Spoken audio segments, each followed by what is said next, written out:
বিদায় 2025, স্বাগত 2026। ভারত থেকে অস্ট্রেলিয়া, নিউজিল্যান্ড, চীন থেকে সিঙ্গাপুর, দুবাই, আলো রোশনাইয়ে বর্ষবরণ, বাঁধ ভাঙা উচ্ছ্বাসে মাত্র বিশ্ব।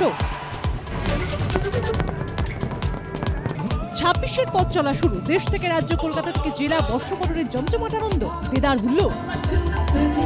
রাজ্যের প্রথম মহিলা মুখ্য সচিব মনোজ পান্থের জায়গায় এলেন নন্দিনী চক্রবর্তী। নতুন স্বরাষ্ট্র সচিব জগদীশ প্রসাদ মীনা। মুখ্য সচিবের সমমর্যাদা সম্পন্ন মুখ্যমন্ত্রীর প্রধান সচিব পদে মনোজ পান্থ।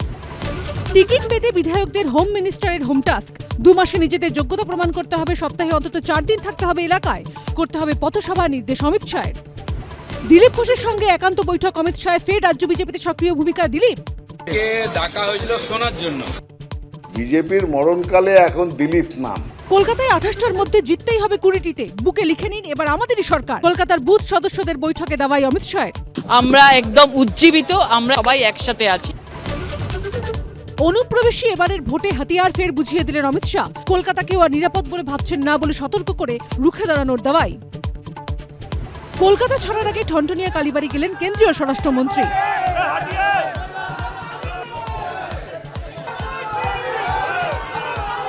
অমিত শাহের পর ফের রাজ্যে আসছেন মোদী। 18 জানুয়ারি মালদায় সভা সম্ভাবনা। প্রধানমন্ত্রীর আমরা 17-18 তারিখে এরকম একটা ঠিক হয়েছে, মালদাতে আসবেন, একটা জনসভা করবেন। কোচবিহার থেকে কাকদ্বীপ, রাজ্যের সব কেন্দ্রে বিজেপির প্রার্থী নরেন্দ্র মোদী। তৃণমূলকে হারাতে সবাইকে কাঁধে কাঁধ মিলিয়ে কাজ করতে হবে, সায়েন্স সিটির বৈঠকে বার্তা সুকান্তর।